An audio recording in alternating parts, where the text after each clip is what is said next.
Okay, good evening, ladies and gentlemen. Good morning. I'm sorry, I've been used to saying good evening for the last two sessions, but good morning. And you're very welcome to day 3, the final session of the 37th Goldsmith International Literary Festival. We're back here again on a beautiful bank holiday morning in the Goldsmith room here in Ballymahon Library, in the heart of Ireland's hidden heartlands. We have 5 speakers this morning, and I'm going to introduce you to your host for today, Seamus McCormack.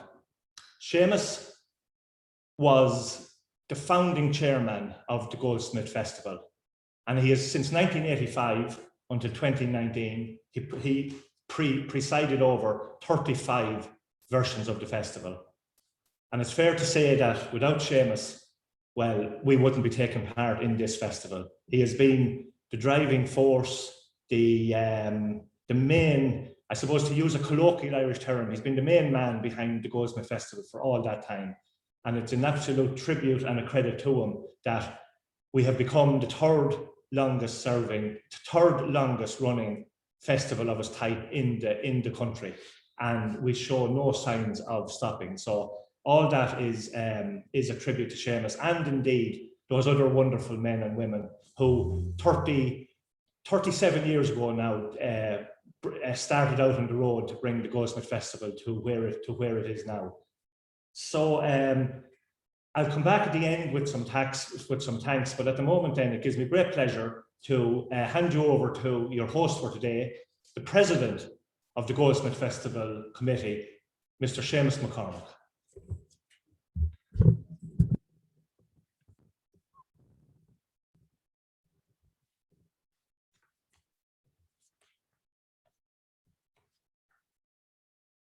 Well, thank you very much, Arthur.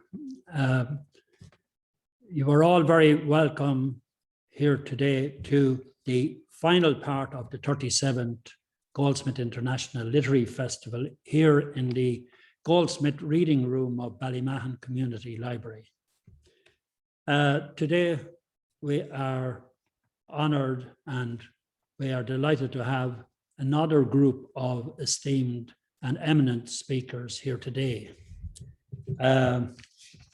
We have Dr. Monica Gorman from UCD, who is going to talk on women in agriculture, powerful but often invisible.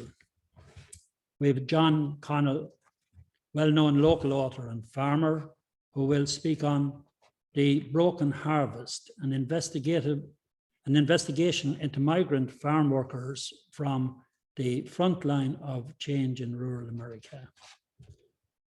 We have also Niall Nally, well-known local vet and treasurer of our festival committee for over 20 years. And he is going to talk on opoponax, or mistakes of a morning. And then we have Dr. Padraig Wims from UCD, who will give a talk entitled, "Has COVID Brought a Social Revolution to Rural Ireland?" And in the middle of the talks, we will have a film which the committee recently made on location entitled Images of Auburn, which includes Lissoy Parsonage, which was Oliver Goldsmith's home place from the age of 2 until he went to university at Trinity College Dublin. Before we start, I would like to remind our viewers that we have a brief panel discussion after the presentations. And if there are any comments or questions you wish to pose, please drop them into the chat function on your screen. Also, if you want to tweet about the content of today's talks, please include our hashtag Goldsmith21. I will now invite our first speaker to address the festival, which is Dr. Monica Gorman. And Dr. Monica Gorman is going to give a talk entitled Women in Agriculture, Powerful but Often Invisible. Dr. Gorman is a lecturer in agricultural extension and innovation in UCD's School of Agriculture and Food Science.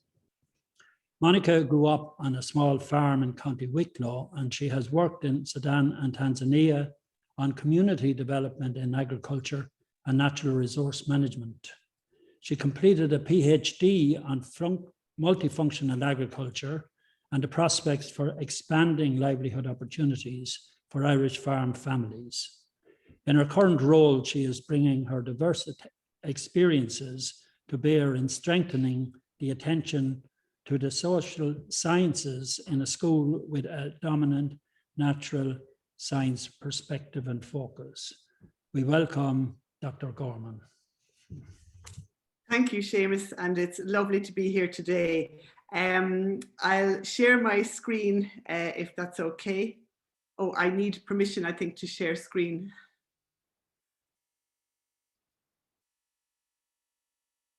So if I could just get the permission to share my screen.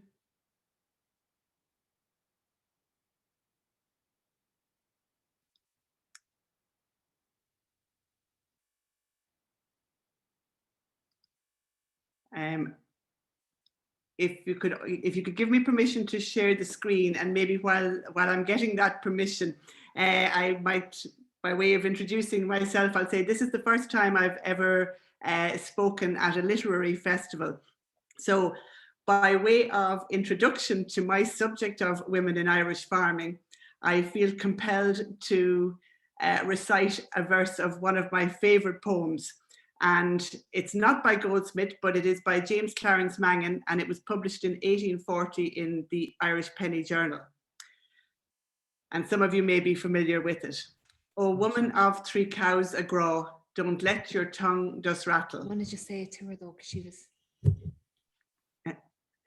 "Don't be saucy, don't be stiff, because you may have cattle. I have seen, and here's my hand to you. I only say what's true. And many a one with twice your stock, not half as proud as you." Monica, I have it. Say that your screen share is active. I have it now, that's great. So by way of the woman of 3 cows, here's me with some cows, but they're not my own. Today's session is on the theme of social sustainability. And I want to talk to you about women in farming and the vital contribution that they make to the social sustainability of farm families and rural communities. And I want to look at the idea of who is a farmer and what does the identity of farming encompass. And the Woman of 3 Cows poem illustrates that the ownership and the management of dairy cattle by women was a common phenomenon in the 19th century. And indeed, in Goldsmith's Reverie about Sweet Auburn, he recalls the swain responsive as the milkmaid sung, the sober herd that lowed to meet their young. So, in a week when the Citizens' Assembly has laid before the Houses of the Oireachtas its final report and recommendations under its gender equality mandate, let's take a look at some of the data on gender equality in Irish farming. The statistics show us that only 12% of farmers are women. But with 137,000 family farms in the country, the contribution of women to the farming community and broader rural development is under-recognised and under-reported. Now, these slides are taken from the IFA's diversity report of 2019, and they show some interesting numbers. While 12% of farms are owned by women, only 4% of farms are in joint male-female ownership. But according to the CSO 2012 figures, there was about 74,000 women working on Irish farms, which was more than a quarter of the agricultural workforce. And on the right, you can see there that while only 10% of the land that is eligible for payments from the CAP, the Common Agricultural Policy, only 8% of those payments go to women. So we often think of the invisibility of women's contribution on farms in terms of their helping out role, whether that is feeding calves or doing the farm accounts. But I think it is in women's role in the strategic decision-making on farms that they are most powerful in their influence.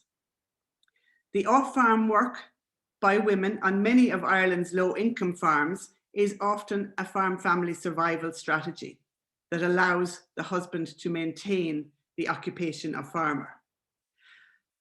And it's also important to recognise that women have voluntarily withdrawn themselves from the field, literally, seeking independence and autonomy through off-farm employment and leaving the men to work the farms by themselves.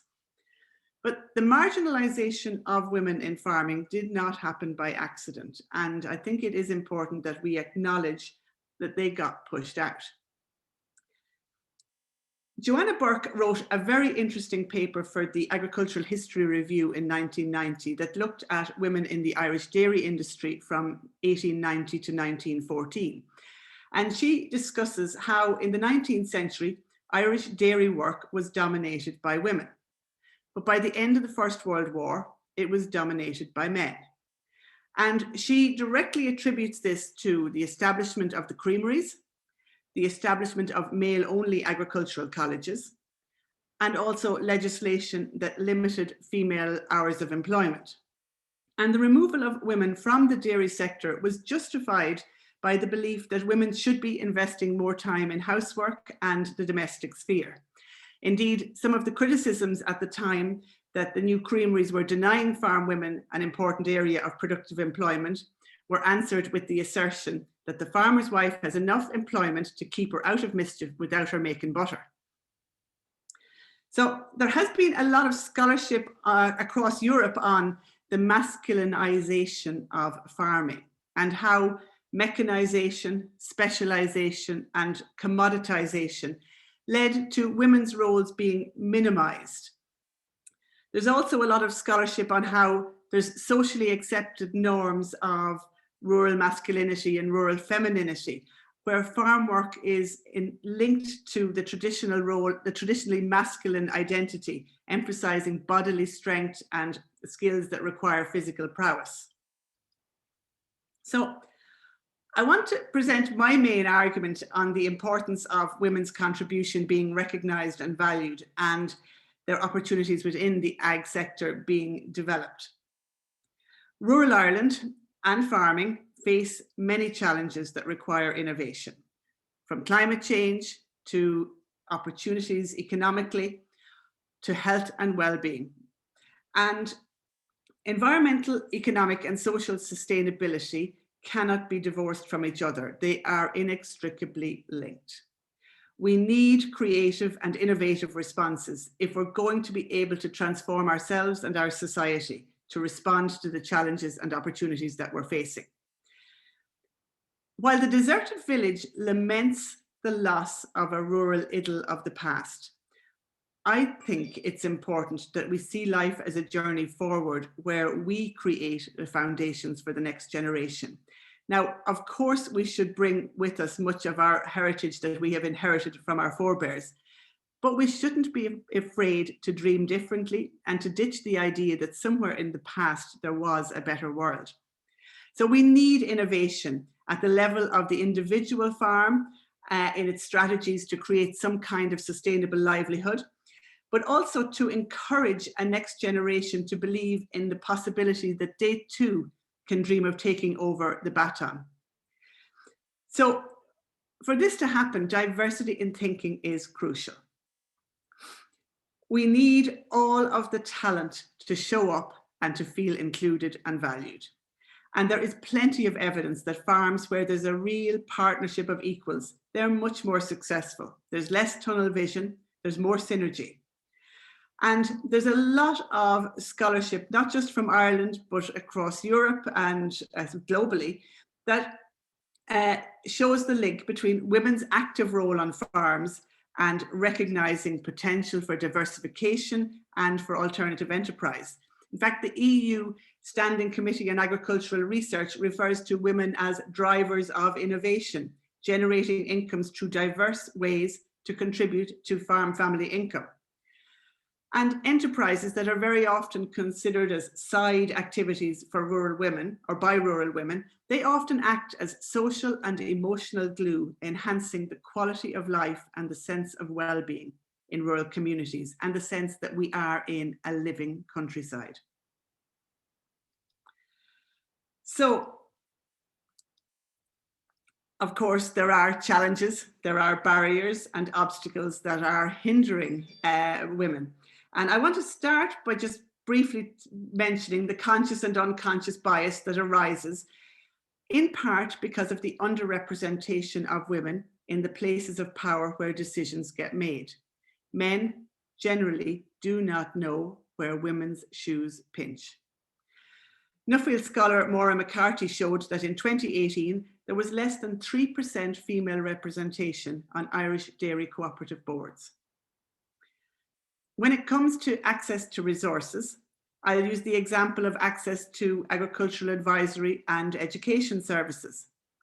Last year, in 2020, only 12% of students taking the level 5 certificate in agriculture in the 6 agricultural colleges were young women. Within this, there was no female level 5 agricultural student in Clonakilty Agricultural College. Mount Bellew fared better, with almost a quarter of their level 5 students being female. A former student of mine, Aisling Malloy, looked at farm women's access to advisory services. And what she found was that most women did not feel that these services were targeted at them, and indeed they didn't feel that they were either taken seriously by it or included. Now, they weren't formally excluded, and nor are they formally excluded from education, but not being excluded is different from feeling included.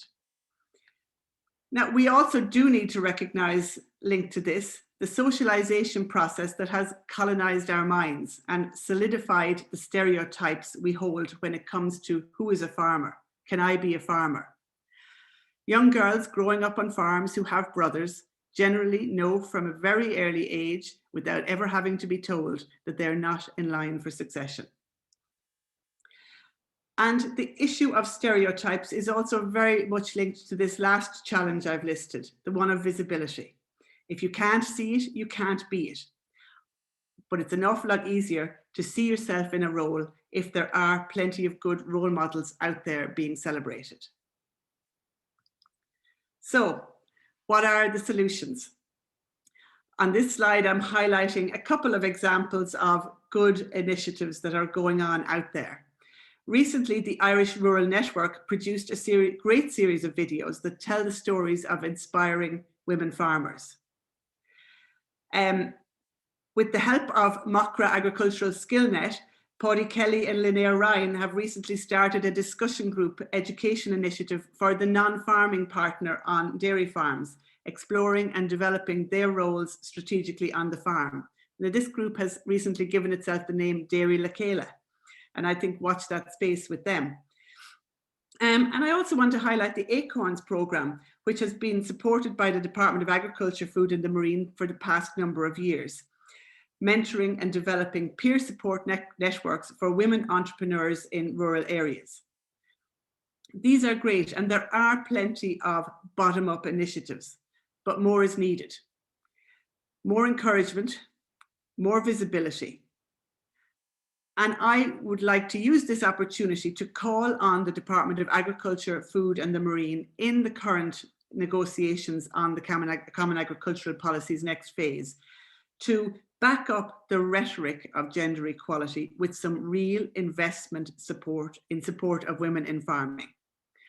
Equality is being invited into the room, diversity is getting a seat at the table, and inclusion is sharing your views and being heard. So thank you for your time and attention, and I look forward to questions and the panel discussion.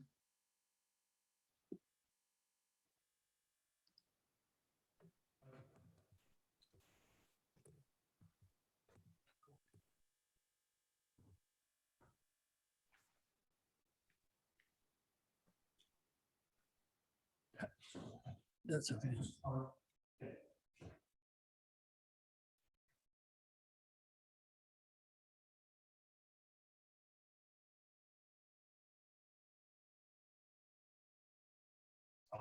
Thank you very much, Monica, for a very interesting and thought-provoking talk. And I'm sure that there will be plenty of questions being asked in relation to this and for discussion by our panel. Thank you very much once again. We are now moving on to our second speaker, which is John Connell, who is going to talk on the broken harvest, an investigation into migrant farm workers from the front lines of change in rural America. John is a multi-award winning author, investigative journalist, and documentary producer. His debut memoir, The Cow Book, was a #1 bestseller, and his latest book is called The Running Book, an exploration of memory and history in Longford and beyond. He is a weekly columnist with the Irish Independent, and he farms and writes in his native Longford. Over to you now, John. Thank you, Seamus, and thank you to Monica for her great talk. As the son of a farming mother and father, I'm very aware of the role that women play in the farming world. So thanks for having me, first of all, to the Goldsmith Festival. And I know it's digital this year. I spoke at the festival in 2018 and shared a little bit actually of the running book. So it seems that I'm going to share my new work each time at the Goldsmith Festival.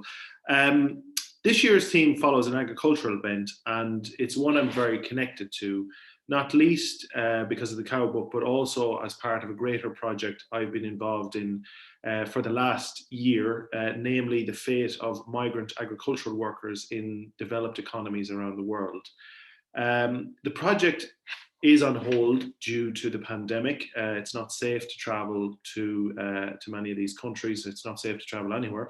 But February last year saw me travel to the USA pre-pandemic, and it was thanks to Willie Nelson's group Farm Aid that I was put in contact with the Rural Coalition, a voluntary farm rights organization that works with over 50 member bodies throughout the States. The trip was made possible by the Rural Coalition, so I'd like to say thank you to them and their director, Lorette Picano, who brought me around the US from Washington, DC to California, Arizona, and Florida. What I'm going to do is read 2 short excerpts from the book to kind of give you an idea of what I faced and what I saw. The issues in US agriculture are different to many other nations' agricultural issues. The big one being illegal migrants coming to the country to work in the dark economy and the knock-on effects that that can have. These are not just Mexican people, they're Central Americans and also people from the Caribbean, including Haiti. So as you will hear, there are many problems in the US farming system, from heat stress, and that would be exposure to working in very high temperatures, which is a big problem in the southern states, to poor safety working conditions. One area that I won't touch on in this extract, I mentioned it briefly, is pesticide exposure. And it's worth dwelling on this for a second. In my travels around the US last February, the issue of pesticide exposure emerged again and again. And for those in the farming agricultural game, they'd be aware that there was a big court case a few years ago with one of the pesticide companies, and all the results that have come from that. Workers who are exposed to chemicals, they have experienced nosebleeds, and in the short case to skin falling off their hands, to one woman who I met who was exposed to pesticides leading to blindness. So it is a very real issue, and that was not what that woman came to America to do from Mexico. She came to make a better life for her family. So it's worth dwelling on that. Of course, Ireland's agricultural system is very different to the US's, but these are the things that are happening right now. These are the things that I saw. So now to the extracts. If you bear with me, I will read them. I'm keeping an eye on the time here for the committee, so I won't overspeak, because I know we have to get through to the other speakers. So this chapter is the opening of the book, and it's called "First We Owned the Slaves, Now We Just Rent Them." It's 5 a.m. in the township of Immokalee in Collier County in southern Florida. The darkest of the night is lifting, and in its place, a new day slowly creeps upon our faces, making humans of us once again. High in a eucalyptus tree, a rooster some 12 feet up crows out through the twinkling darkness, calling out for all to hear. No one knows how he got so high into the tree. Around me are gathered hundreds of campesinos. Once peasant farmers, they have come in the hope of work, and in so doing to fulfill the dream of living another day. In this place they call home, they have come to trade their bodies for buckets of picked fruit in this, the citrus town of the south. How many oranges does it take to make a living? More than we shall ever know, more than we want to.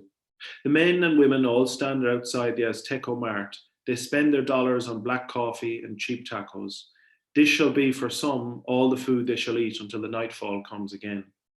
Immokalee means your home in the Muskoka language of the Seminole Indians who once ruled this place. But it is no home, only a holding pin for the labourers, a place from which new volleys of labour are launched each day against the orange groves and watermelons that rule this land. The Seminole, who were never defeated by the dream of manifest destiny, who fought until the 20th century for their way of life, and who could not give up the land the Creator had given them, are gone from this place now, spread as far away as Oklahoma, others running casinos in the Glades. Baron Collier, who gave his name to the county, made his fortune in advertising and came to be the largest landowner and developer in the state of Florida. At his prime, Collier would own more than 1 million acres in the Southwest. His work would include drainage of the Everglades and the building of the Tammany Trail, a vast 270-mile road. The county was named after him by the state in thanks for his work. The lights lift and Immokalee bears itself to our eyes. The Azteco Mart is a flurry of life and desperate madness. Today I hope to find work, a 56-year-old toothless man announces. If he is lucky, he will make $50, 10 of which he has spent on his food for the day already. The pinteros, the day labourers, who take the too ripe vegetables and fruits from the fields, tell me that today they hope they too shall find work and that they are paid piece rate. The more you pick, the more you get. Great white trucks have appeared and those chosen to labour are loaded inside the back of the dirty vehicles. The shutters roll down upon them and closing them in darkness again. In the chug of diesel fumes, they move away to the fields some hours' drive away. Tirso, my guide, a 6-foot-tall Mexican of strength and intelligence, weaves through the crowd. A labour organiser, he was once a picker of fruit for 15 years. This is his world, these are his people. It is 6 a.m. and the rooster has come down from his tree to peck the remains of taco dressing that litter the grounds. By the street corner outside, a 10-year-old Guatemalan boy stands defiantly. I am 18 years old, he lies, thinking me a federal inspector. Only in this, the land of the brave, can a child of 10 work in the fields and think this a better life. Anir is my name, he says, through his not yet broken voice. Under law, a child can work in the fields of America if they have parental permission. But Anir is in this place on his own. His family are in Guatemala. His money, of which he earns $90 to $100 a day, is sent back to keep them alive. It is more than he would earn in many weeks at home. I worked chopping wood in the ranches of my village, he says, proud in his statement. Tirso pulls me inside and says, this is child labour. This is illegal. Anir is not a native Spanish speaker, and so his words are slow. His mother tongue is Mam, the indigenous language of the indigenous language of the Maya, who fought the Spanish for over 100 years before they were eventually defeated in the Yucatan Peninsula, forming the country of New Spain. The child works as a man, though puberty has not yet taken him. I am working all the time, he says. He has lived this life for over a year. Concerned for his welfare, Tirso asks where he lives. I live with 7 others, 2 rooms to each room, he says, and for that he pays $70 a week. Over half the houses of Immokalee are owned by one family, all rented to farm workers, with some sleeping as many as 15 to a house. One house can make $48,000 a year for the owner, Tirso explains. Anir looks me squarely in the eye and I take stock of the child. He shall know this life forever. School is a life that will not be lived. Education, a vision for others. He can count, and so he knows the money he earns. Anir excuses himself then and gets into the back of a bus. He has work to do. He carries the weight of expectation on his small shoulders. He cannot fail. Too many others depend upon him. As the light rises, some of the workers return home. Today, there will not be work. Today, they shall not earn the money they need to survive. We walk outside the Azteco store in search of other labourers. Another Guatemalan child, Jose, no more than 11 or 12, stands at the cooler buying an energy drink for the day ahead. Beside him stands Eva Maria, another indigenous worker. She is a picker of chilies and earns just $30 a day, for the work is not plentiful at the moment. I am working 3 to 4 hours a day, she tells us. I am not afraid to talk to you, even though you are white and I am undocumented, she says. What do you like about America, I ask. I like the money, she says. The orange was first brought to Florida by the Spanish to the town of St. Augustine in the north, but as the climate cooled, the plantations moved farther south to the warmer weather. The citrus farms cover this land in a litany of oranges, yellows, and greens. Tirso's wife carried his unborn children in these fields, and for that they now have health problems. Pesticides were readily sprayed on workers in the fields as they worked the oranges. For that, the skin fell off Tirso's hands, and he had frequent nosebleeds. His children now have diabetes and chronic health issues. One of his children had a stroke in their 20s. We did not know the dangers of pesticides then, he says. To us, it was a game to dodge the poisonous mists. Our children sat in the groves as we worked. There was no awareness, he sighs, thinking of them. We buy a coffee and face into the still cold morning, its black liquid warming our frames.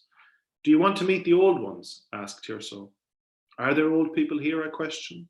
There are many, he says. Alejandro Valesca does not look his 82 years of age. The sun has made his skin leathery and tanned, but his smile contains a man of younger days. He has worked as a campesino, a farm worker, since 9 years of age, always in the fields. For his life, he has followed the harvest through the US, going north in the summer to pick apples in Michigan, and then returning slowly south as the crops mature and ripen.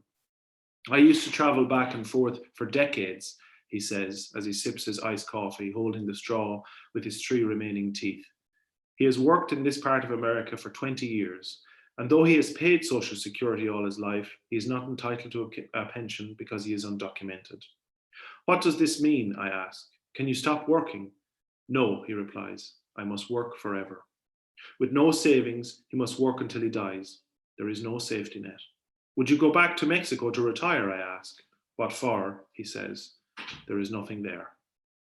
On the 3rd of the next month, he will go north to Central Florida and pick blueberries. He has no possessions and rents a room for $73 a week. He can leave it when he likes. We ask for his family, and he says that he has sons in California working in hospitality, but no wife. He earns enough to live, but does not get work every day anymore due to his age. Do you have dreams? Did you have dreams? I ask now. What I wanted, none of them became reality, he says stoically. Capitalism requires ever greater productivity to amass ever increasing capital. But what happens when the productivity ceases, when the body breaks, when the mind quits? We walk away from the hell of this life.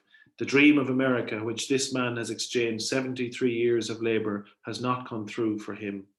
At a conference some years ago, a big old boy farmer said something that has stuck with me, says Tirso. What was that, I ask? Once we used to own the slaves, now we just rent them, he says. The rent is all but done for Alejandro. Someday he shall plan to rise at 3 a.m. as he has done for 7 decades, but his eyes will not open and his days will end in a bedsit amongst 15 other lost souls. So it is for these, the new slaves of the United States. So that's the opening chapter. And I was in the township of Immokalee when I was. That was one of the last places I was. But meeting those people, it stuck with me. That many of them, you know, I mentioned the piece. Some of them are working for $90 a day. For many, it's far less. And America is not a cheap place. So the money that many young people make goes back to their families, and they're just caught in a cycle of debt. And if you get into any health problems or anything like that, it's a very tricky place to be. The next chapter I'm going to read about, and I'll briefly read it. I'll just take a small check on the time here. Yes, so we've got about 5 minutes left. I was in El Paso. After I was in Washington, D.C., we traveled to El Paso, which is in Texas. It's right on the border with the town of Juarez, Mexico. And Juarez was the site of some of the worst drug wars and drug fighting in recent years. And if anyone had seen the film Sicario, it's about the Mexican drug war, and Juarez features very prominently in it. But when I was there, I met a group of women called Alianza Nacional de Campesina, which is the National Alliance of Farm Worker Women. So I'm going to read a little bit about that, and also what one woman went through on a farm that she worked in. Si se pueda, and this chapter is called Si se pueda. There was a civil rights leader called Cesar Chavez, who was a farm worker himself, and in the 1970s, he was a big follower of Gandhi and Martin Luther King. He led a protest of non-violence, and his catchphrase was Si se pueda, which means yes, yes we can, which of course Barack Obama used himself. Yes we can was his famous motto. They led a civil rights movement to acknowledge farm worker rights in the 70s. And Hugo Chavez is a hero amongst the Hispanic people of America. So, it never rains in El Paso, but this week we had snow, says Lorena Andrera, a local organizer. Things are strange here at the moment. It is the evening and the desert sun is slowly beginning to ease the lands of the south from its embrace. We have come to Cafe Mayapan, a community centre and cafe for Hispanic people near the old heart of the town. It is a place of stories, culture and food. Upon its walls are Aztec and Mayan paintings. In its hall, a large papier-mâché Madonna watches over all. Her hands are bound in prayerful repose, a mix of the old and new cultures. In a city that at times can be tough and uncaring, the centre is a retreat from the rigours of life. It is our first meeting with migrant workers, and a sense of excitement has spread that a farmer from the other side of the world has arrived to hear their stories. For many, they have never spoken their truth before. The migrant workers are a group of women who are in town to take part in a board meeting of Alianza Nacional de Campesinas, a national farm worker women's association. The group, in existence for more than 10 years, works to help vulnerable and at-risk farm women workers, not just from economic abuse, but also sexual and physical harassment. Its work has never been needed more. Millie Trevino Socoda, its co-founder, is holding court as we enter and quickly sizes me up. She has recruited many current and former campesinas from the fields to arm them with the skills to lead their own communities. The women, all of them Mexican, are strong and tough. They know what it is to labor, but they know too what it is to love, and they each greet us with much kisses and blessings of affection. After an impromptu group photo, we sit down to a meal of mole, a favorite Mexican dish of chocolate sauce and chicken with rice and black beans. The room soon fills with mirth as the tasty food and the communal nature of bread broken. The women take turns introducing themselves through our translator Maria, herself a Mexican from Juarez. They have come from as far away as Florida and California. And I'll just move on because I'm conscious of time. Maria, I talked to one woman, Maria, who came from southern Mexico to America in 1992 and has called this land her home since. At first, I worked in lettuce, melons, and latex in Arizona, she says now, as I patiently wait for the translator to tell her words. I came here because I was looking for a better future, and I do believe in the American dream, even though that dream is very hard. Maria would work in Arizona with her husband in the vast fruit and vegetable fields for many years, but Arizona was not to be a happy place for her. The work conditions were very bad, and often we worked in temperatures over 115 degrees, that's about over 40 degrees Celsius. There was no water breaks, and the bathroom was very far away, she says, gaining confidence as we talk. Arizona, she sighs, thinking back. Maria would experience wage theft, where many of her hours of labor were not counted or her social security were not paid. It wasn't just me, everybody was not paid properly. Maria and her family decided to leave Arizona and make their way to Washington State to work in the vast dairy industry there. Dairy is the third most profitable agricultural industry in Washington and generates some $1.2 billion in annual sales from its 350 dairy farms. The dairy farms are big in Washington, very big, with farms having thousands of head of cattle. In the age-old American mantra of get big or get out, the industry is in the middle of turmoil at the moment. As recently as 2007, there were 800 farms in the state, but with fluctuating prices and a market where Americans are drinking less milk, the farms are consolidating. This consolidation has meant that workers handle bigger and bigger herds. For me, I had to milk 3,300 cattle on an 8-hour shift with no breaks, says Maria. Sometimes people would not show up and you had to do a double shift. There were only ever 3 of us on call for milking at any one time. That's 6,600 cows in 16 hours. I earned $95 a day.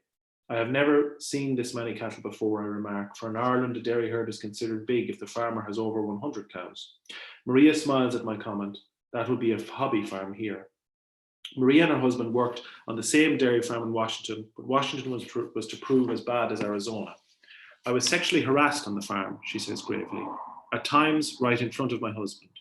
The problem of sexual harassment and abuse is an epidemic, Maria explains. It happens in every field, on every farm, in every state. Indeed, 80% of farm workers have experienced sexual harassment or know someone who did, equating to hundreds of thousands of women and girls at risk to ongoing and future assault. It's not just women, says Maria, but young men too. Millie interjects, explaining that you will never hear of the young men being assaulted, but it is happening. The man who harassed me would put his hands on me on my private places, and when I complained to the bosses, they fired me. This is a common tactic in the farm worker world. Supervisors or recruiters, those in senior positions, are often the perpetrators of the abuse, and the women and young boys are afraid to speak out for fear of losing their jobs. In 2010, for those who do not report rapes, less than a quarter of reported rapes resulted in arrest. At times, the abusers are Hispanic, but not always. There are whites too who do it, Millie cautions. So pervasive is the issue that Millie's group signed a letter of support when the Weinstein allegations were coming out in Hollywood recently. We've been living with this for years, she explains, but we had to stand beside those actresses who were only speaking out for the first time. Violence against women is a problem for the Hispanic community, but is not just in the US, and it is then that Lorena Andreda points out to the vigil on the far wall of the cafe. In Juarez, Mexico, just a few short miles from here, young women are killed all the time, for sport, she says. Femicide, as it is called, has claimed the lives of 47,178 women in Mexico since 1985. The makeshift vigil has cards and photos of one woman. Her name was Isabela Cabanales de la Torre. She was 26. She was an artist and activist and was killed by a bullet to the head while cycling her bicycle home after a night out. Her murder happened just a few days ago, says Lorena. We knew her. She was a friend. There's more, but I'm conscious of time, folks. So my 20 minutes are up.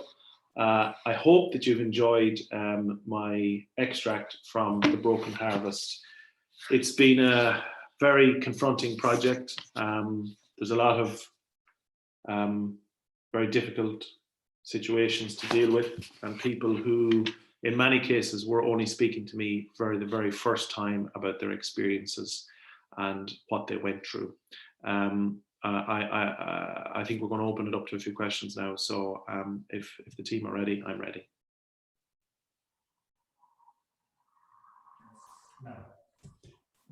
Thank you very much, John, for a very interesting talk on the plight of the migrant workers in rural America.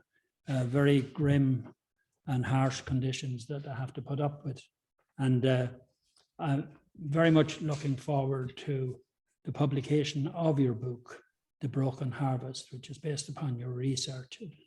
Very, very interesting, but very grim research there. Now, I know that you have to leave very shortly, that you have an urgent prior engagement, and as a result, I will put I have one question for you and also one comment that was sent in relation to your talk here. So I will read out, first of all, the comment that was made. It is from Donny Keys. It says, "Thank you, John, for highlighting the plight of migrant workers. It's basically modern day slavery. The general public need to be informed that the cheap products they are buying are farmed and picked by slaves and child labor."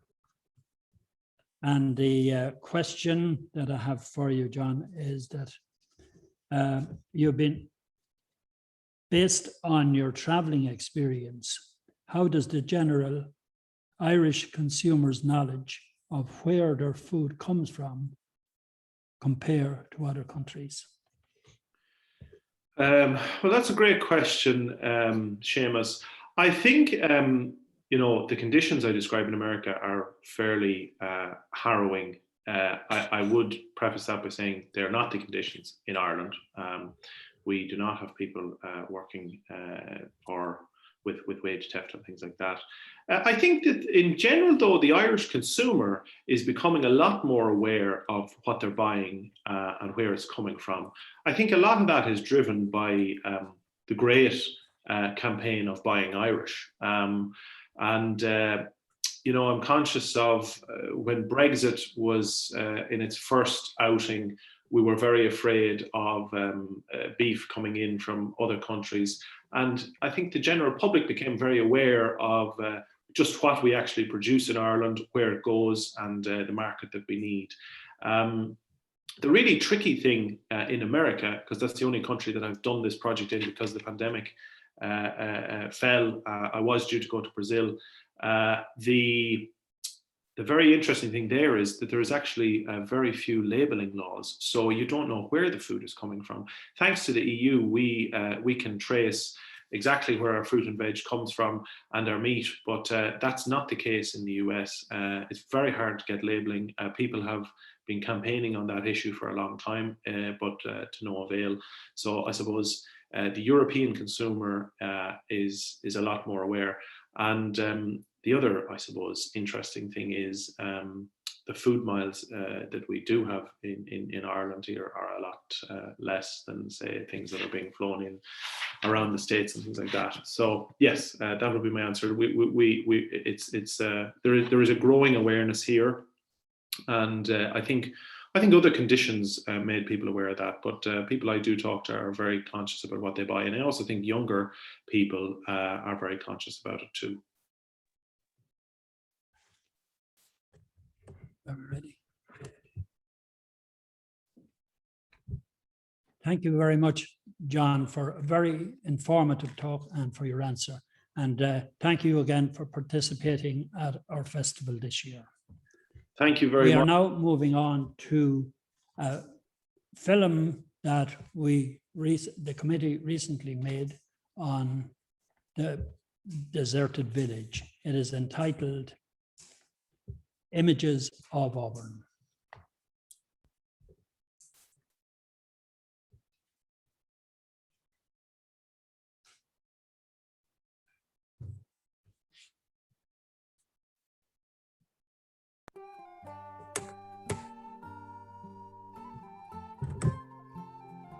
Sweet Auburn, loveliest village of the plain, where health and plenty cheered the labouring swain, where smiling spring its earliest visit paid, and parting summer's lingering blooms delayed.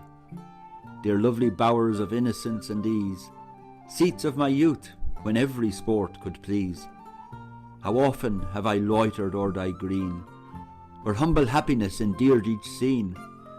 How often have I paused on every charm, the sheltered cot, the cultivated farm, the never-failing brook, the busy mill, the decent church that topped the neighbouring hill, the hawthorn bush with seats beneath the shade, for talking age and whispering lovers made.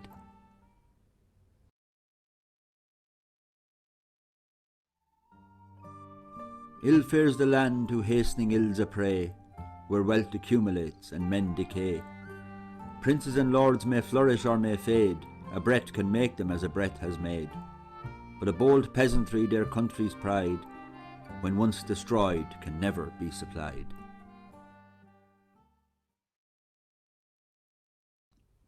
At church with meek and unaffected grace, his looks adorned the venerable place. Truth from his lips prevailed with double sway, and fools who came to scoff remained to pray.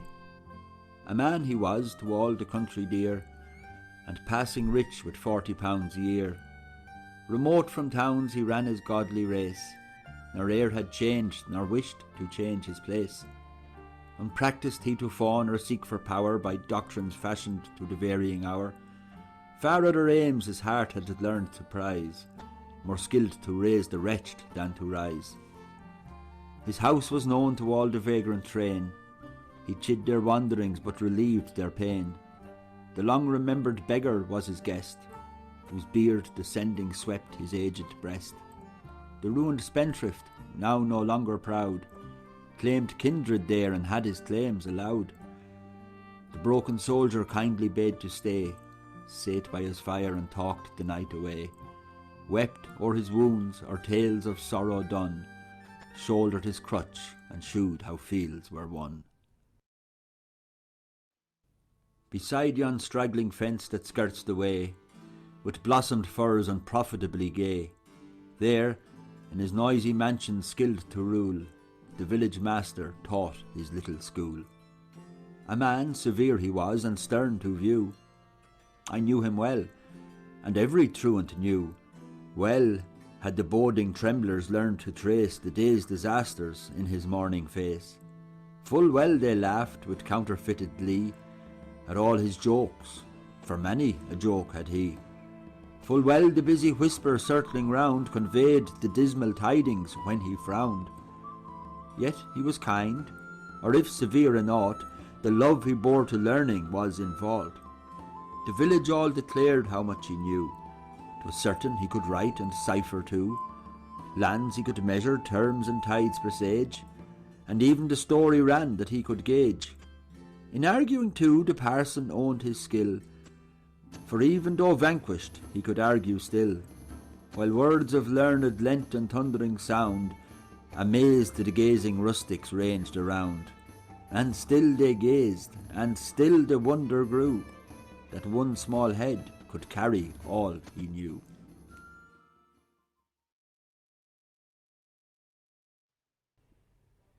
But past is all his fame. The very spot where many a time he triumphed is forgot. Near yonder thorn that lifts its head on high, where once the signpost caught the passing eye. Low lies that house where nut-brown draughts inspired, where grey-beard mirth and smiling toil retired, where village statesmen talked with looks profound, and news much older than their ale went round. Imagination fondly stoops to trace the parlour splendours of that festive place, the whitewashed wall, the nicely sanded floor, the varnished clock that clicked behind the door, the chest contrived a double debt to pay, a bed by night, a chest of drawers by day, the pictures placed for ornament and use, the 12 good rules, the royal game of goose, the hearth, except when winter chilled the day, with aspen boughs and flowers and fennel gay, while broken teacups wisely kept for show ranged o'er the chimney glistened in a row. Vain transitory splendours could not all reprieve the tottering mansion from its fall. Obscure it sinks, nor shall it more impart an hour's importance to the poor man's heart. Thither no more the peasant shall repair, to sweet oblivion of his daily care. No more the farmer's news, the barber's tale, no more the woodman's ballad shall prevail. No more the smith his dusky brow shall clear, relax his ponderous strength and lean to hear. The host himself no longer shall be found, careful to see the mantling bliss go round. Nor the coy maid, half willing to be pressed, shall kiss the cup to pass it to the rest. Even now the devastation is begun, and half the business of destruction done. Even now, methinks, as pondering here I stand, I see the rural virtues leave the land, down where yon anchoring vessel spreads the sail, that idly waiting flaps with every gale. Downward they move, a melancholy band, pass from the shore and darken all the strand. Contented toil and hospitable care and kind connubial tenderness are there, and piety with wishes placed above, and steady loyalty and faithful love. Still, let thy voice prevailing over time redress the rigours of the inclement clime. Aid slighted truth with thy persuasive strain, teach erring man to spurn the rage of gain. Teach him that states of native strength possessed, though very poor, may still be very blessed, that trade's proud empire hastes to swift decay, as ocean sweeps the laboured mole away, while self-dependent power can time defy, as rocks resist the billows and the sky.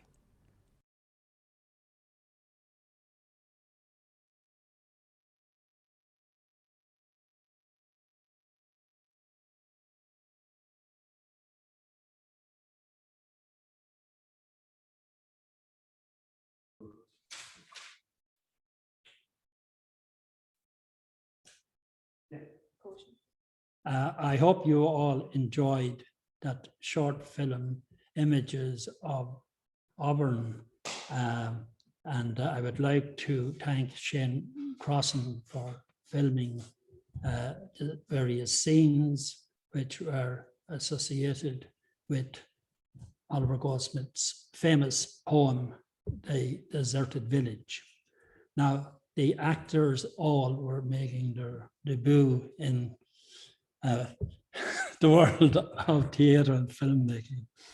Anyway, I just want to make a few points in relation to the sites associated with that film.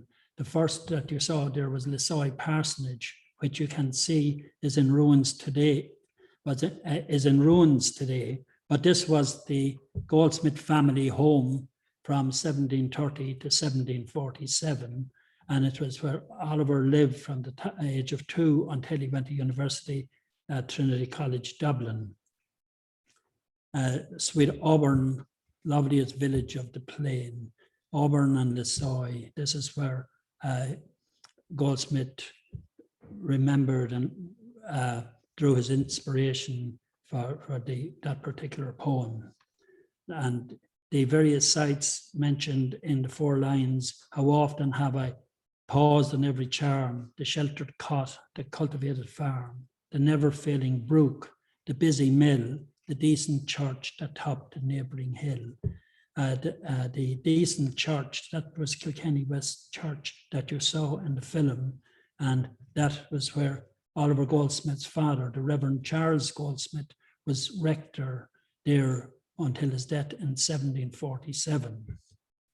Then we recorded scenes at the Three Jolly Pigeons, and there you will see the millstone from the busy mill, and it forms the threshold at the entrance of the Three Jolly Pigeons pub.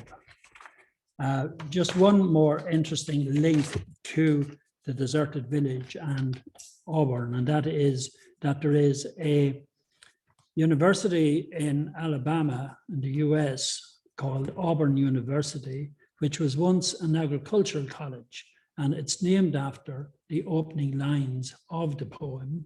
And students from that college have, and the university has links with third level colleges here in Ireland, and they have been coming over for the last 25 years and visiting Goldsmith country of Westmeath and Longford and the Three Jolly Pigeons and Lissoy and Palace and so forth each year. Industrial design and architectural students. And they have visited the various sites and scenes, and pre-COVID, I was their guide over the years, bringing them to Palace, Ballymahan, Arda, and we'd finally end up for a coffee and a chat in McGoy's famous establishment, the Rustic Inn, in the beautiful village of Abbeyshrew. And I hope you enjoyed looking at the film, and that makes up in some small way for not being able to visit Goldsmith country of Westmeath Longford in person this year. But I would like and encourage you all to come and visit us when normal life resumes. Now, at this stage, we're moving on to the next speaker, which is Niall Nally, and Niall is going to speak here live in person in the Goldsmith reading room here in Ballymahan. So it'll be about, for let's say about 30 seconds, we'll rearrange things here so that Niall can give his talk. Okay, thank you for the moment.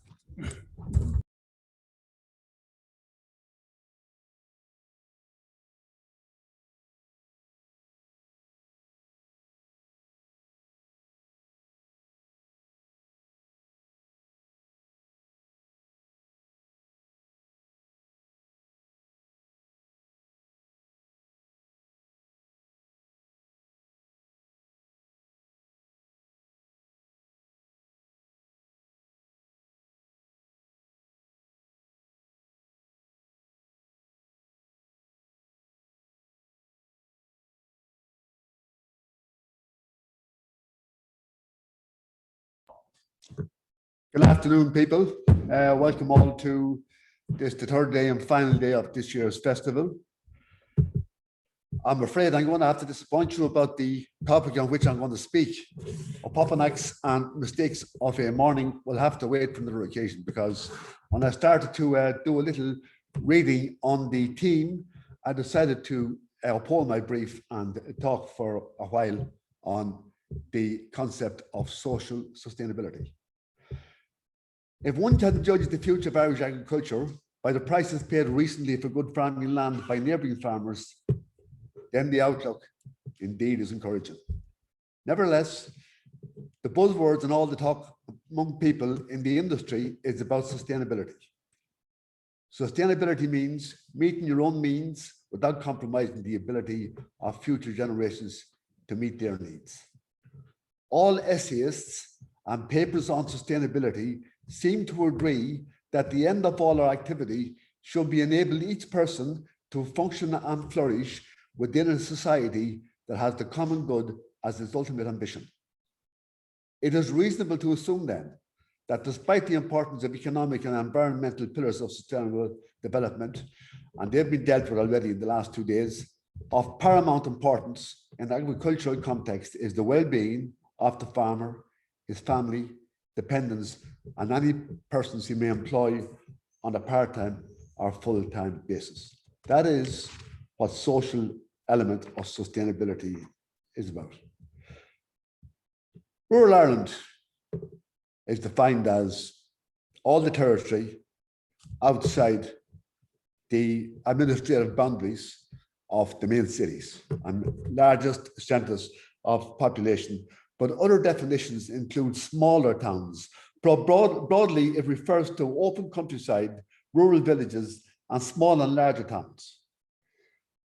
All the communities within the boundaries of rural Ireland are conjoined, intermixed, and replicated with all the facilities to the extent that it's fair to describe rural Ireland as actually Irish society in vivo.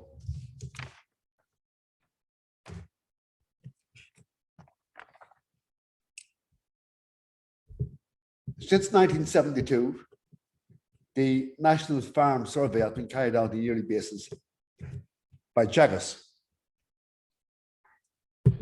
And the results of the survey in 2019 identified some 92,500 farmers that had received single farm payments. And the survey concluded that 34% only of those farming enterprises could be described as being viable. The majority of these farms are located in the east and south of the country. Their farm size is larger, land quality is better, and mostly, but not all, are likely to be involved in the dairy enterprise, which is by far the most lucrative business in which to be involved. There is also easy access to medium and large sized towns where all required professional services, medical to hospital and consultant level, educational, even to third level, are available. And of vital importance also is the availability of sporting and recreational facilities. GAA is in every parish, rugby in most towns, and involvement in equestrian sports is ubiquitous. For the older and less energetic, there are also widespread opportunities to engage in cultural activities, and golf clubs also abound. Irish society, or indeed social Ireland, is indeed a vibrant place to live. Farming families in these locations, if the workload is allocated proportionally with mandatory off-farm recreation time, families can enjoy a very acceptable lifestyle. In most cases on viable farms, there is proper planning for taxation matters, and farm transfer with pension provision for parents is the norm. Succession within these farms is the norm, and continuity and economic and social sustainability is assured. Efficient farms, and these are or would not be viable, always cater extremely well for the environmental considerations as well. It's interesting to note that in this territory, more than 95% of people do not buy land, they inherit land. And if they buy land, it's just to enlarge their holdings. They also inherit the single farm payment, they inherit the buildings, and if they want to start a new farm family, housing site is available and grants are available to help start up the new business. These farms are viable, but they're only 34%. The next 33% of farmers are less so, but they are described as not viable, but they are sustainable because the majority of them live and work in areas of poor soil, smaller farm size, marginal and hilly land, but lower stocking rates and less investment in stock machinery allows the farmer or spouse time to earn enough farm income.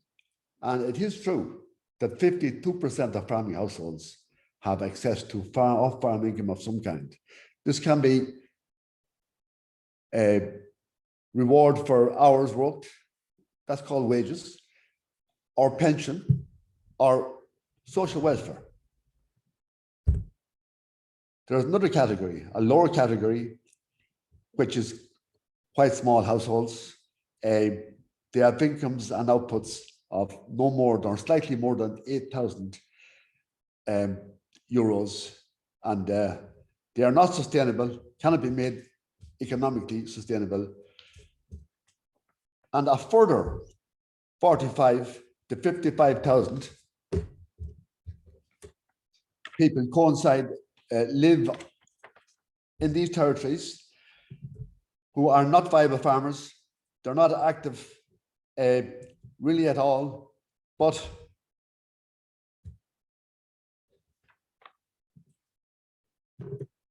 they have lived here for generations. They supply labor. They have supplied labor traditionally to local farmers, but they've raised families. Many of these families were for the export market of England and America, Boston, Manchester, but they have made a huge social contribution by their presence, and they still live here. Now, some of them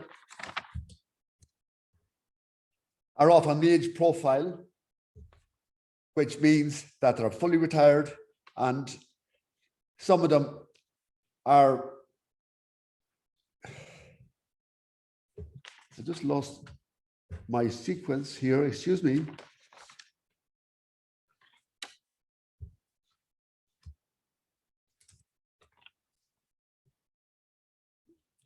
Yes. Excuse me, I go back to where I was.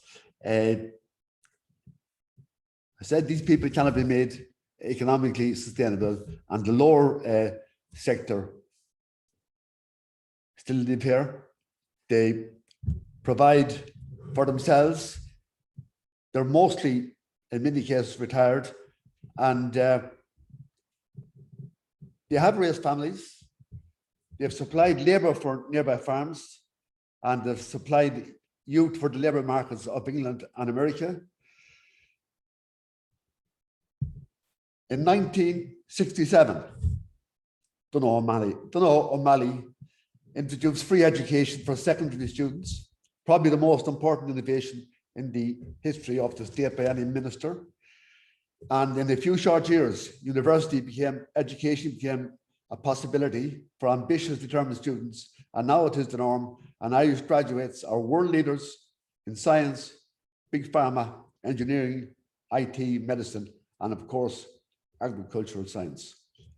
Henceforth, with the emergence of work from home, broadband availability, and reverse migration beginning, there is a distinct possibility that many will return to rural heartland, repopulate rural Ireland, providing new energy, knowledge and intellect, leadership and hope, and contribute another asset towards social sustainability in agriculture Ireland.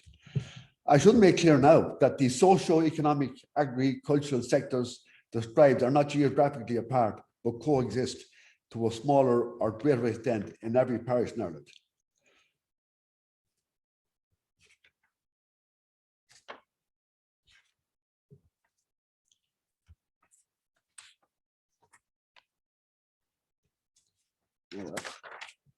Gremlins.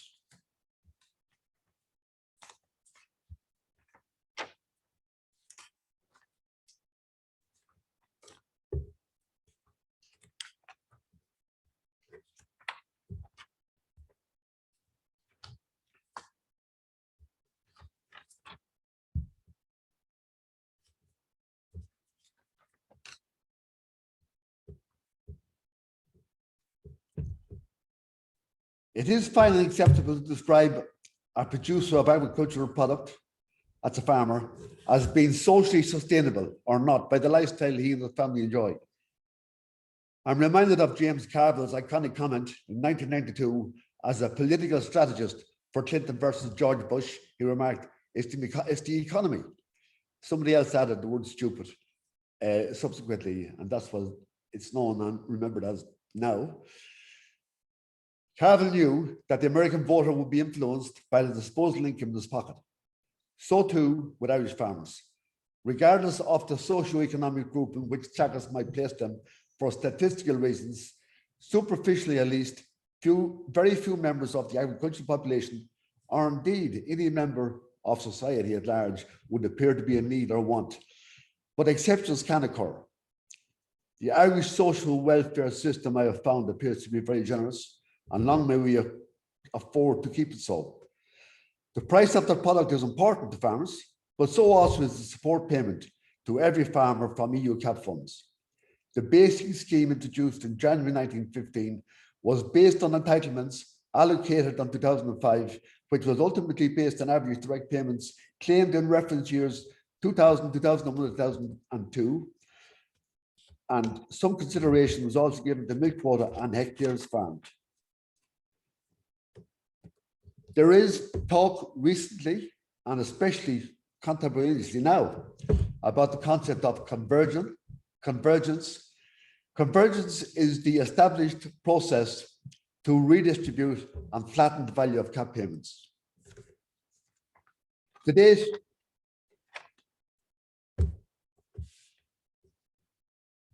it doesn't count. Historically, it appears that from 2005, 80% of EU support funds were paid to 20% of farmers. It is believed in the farming community that a substantial number, although a small percentage of people within their ranks, received leaked information as to how the entitlements were to be allocated and availed of the information received. If this were true, it would perhaps help to explain the greatly differing payments to farmers withholding similar in all aspects, acreage, land quality, and same type enterprise historically. I am confident correct information on what transpired would emerge if an investigation was carried out. I suggest a small number of PhD theses could be commissioned into a random selection from among the top 20 of PEs under the CAP schemes. It might disclose no impropriety, and hopefully that will be the case. But if smart practice turned out to be to be sharp practice, then it should be called by its proper name, insider trading. And if insider trading is reprehensible, if practiced by bond dealers and baby stockbrokers, should it not be equally so in every business? I urge the government to go with Ming Flanagan, accept nothing less than 100% convergence.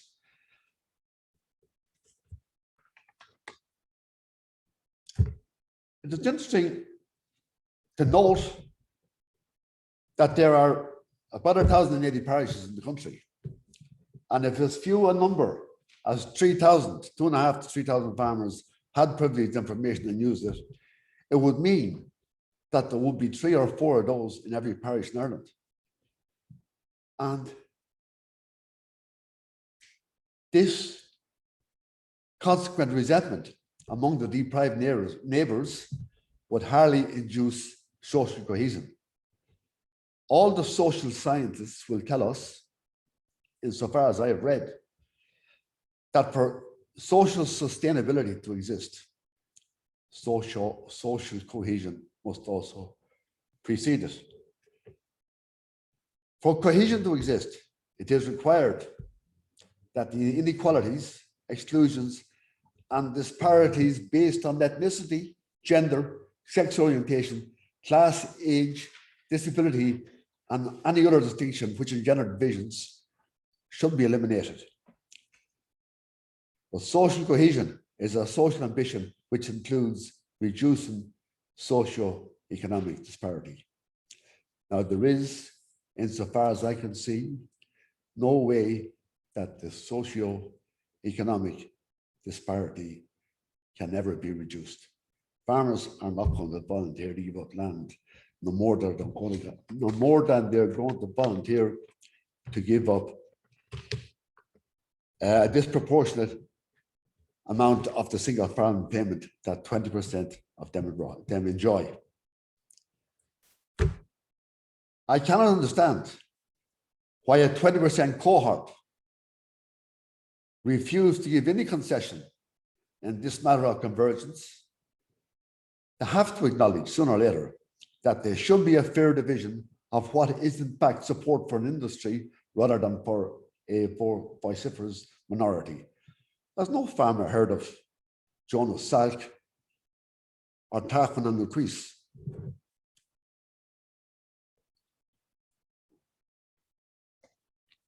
I'm going to tell you about Jonas Salk. In 1956, this American biochemist, to my shame, I wasn't aware of him until a couple of years ago, because I wasn't told about him, I read about him, discovered and perfected a vaccine for polio. He refused to patent his invention or commercialize it in any way. When asked in subsequent years, when he wasn't very well off, why he did not capitalize on this genius, he said, my genius was overweighed by my philosophy, which told me that my responsibility was to be a good ancestor. The family population, or leaders of, haven't heard of Jonas Salk, and they should read about him. I checked those facts and they're true. Now, having pondered over the question of social sustainability in agriculture in Ireland, I have come to realize that it is very difficult to realize or describe what needs to be sustained. John O'Connell has made a very valid comparison to a lot of the lowest level of farming labour in Ireland and what his colleagues or parallel people in Florida, the richest economy in the world, have to look at. I think we favour very well. I think we prosper quite well. Social sustainability for Irish farmers. An Irish farmer, in the main, cannot easily be described as a social animal. Many farmers remain unmarried, and after the youthful exuberance of sport and pub life, nightlife have passed, and parents have expired, they live alone. They also work alone, mostly because their friends from school, football teams, and nightlife days are also farmers with their own workload to attend to. Of course, many tasks on the farm require more than one person in attendance. Collection and routine dosing of animals, herd testing for disease diagnosis, silage and haymaking, which is often carried out with contract labour and machinery and lasts a short time. There are occasions also when help is needed for individual calving cases and treating sick animals. One or two neighbours are close friends, or some of them are nearly always available at telephone distance, and the arrangement is reciprocal. Casual conversations and exchanges of gossip might take place while the procedure is going on, but these are not social occasions, and the emphasis on getting the job done successfully so that each can get back to their own chores. Of course, many farmers, the majority in fact, do get married. and raise families. But these also work mostly on their own, the woman of the house being so tied up with household duties and schooling assistance as to be unable to be available to give a hand. When the children get old enough to help and perhaps be able to manage machinery, education becomes a main priority. And when they begin to socialize seriously as young adults, the generation gap and energy deficit become inhibitory factors for the farmer. And he can't participate then either. Yes, the lives of many Irish farmers are lonely and isolated, and it requires the withdrawal of grandchildren, the arrival of grandchildren, and some degree of withdrawal from the cold face of mining to reconnect with really living life. But then old age is imminent. It should be said that not all farmers are one-man operations. Some have one full-time employee, but very few, and casual labour on occasional but regular basis, allowing the principle of farm time for recreation or business. Further, most farmers find an hour or two on a weekly basis to attend the Mart sale and maintain contact with their fellows, and may also attend agricultural shows or similar events annually. Should be mentioned that farming on one's own can be very stressful. All farmers are dependent on service providers, vets, farm advisors, contractors, and when appointments are delayed or missed, the stress levels can rise to disproportionate levels. Livestock illness or loss can have the same effect, and high stress levels coinciding with chronic fatigue can often impinge on mental stability, which in the main can go unnoticed until an incident occurs. And then it is very often too late to put in place remedial action. Farming is a dangerous occupation. People get hurt on farms. People get dead on farms. Deaths by accident or tragedy. And I have first-hand knowledge of both situations. With sadness. Now, to summarize,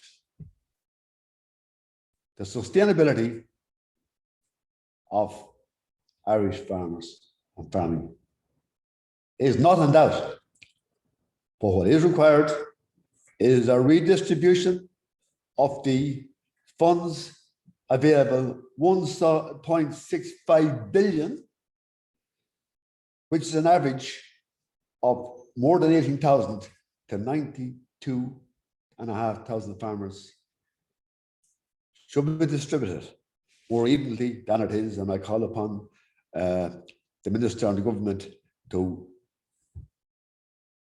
take no less than 100% convergence, even though I know that requires a change of policy. But I think that the equality and equity that we adhere to and aspire to should demand that. When that happens, some progress, but not a lot, will be made towards sustainability. And I look forward to the next CAP deliberations being completed with success. You know, sustainability with the age profile of the average farmer and the trend towards older farmers has continued over the past 10 years. And low average profitability on most farms have contributed to a lack of interest from potential successors. The average age of dairy farmers has bucked the trend, but how socially sustainable is a sector where less than 5% of the workforce is under 35 years of age, and 30% are aged 65 or more. Now, there's a few other things. I know I'm probably outstretching time. There's a few other things I want to say. No, I have to finish. I was pleased to hear Monica in her opening comment refer to an old poem, The Tale of the Three Cows. And even though I haven't seen or heard it for 60 years, 59, some of the words flashed across my mind. Goré a van na drí wo, os de volacht. No bí chown, bí banang ganvo, agus mar sin na glanamont. Agus Mar sin mo bhaithlam cúpla a rá Osceola ar son ar leach ar Goldsmith. Nuair a ág ar Goldsmith san cibna féin, suálca túháil a geirí as an talamh. Cad a bhacha sé go deann. Ach stíor sásta agus ciúram déanach tach agus cináltais posúil ann agus crábhach le ornaí cura thuas agus díalteacht daingan agus grága Joe. Those are the words of the team. Osceola, contented toil and hospitable care, and kind, connubial tenderness are there, and piety with wishes placed above, and tender loyalty and faithful love. Oliver Goldsmith, 1774. Ladies and gentlemen, thank you for your attention. I'm sorry I messed up a bit, but I lost my continuity by inadequate preparation. I take the blame and I apologize. But it's my first time in a forum like this, and I'm glad I did it. Thank you.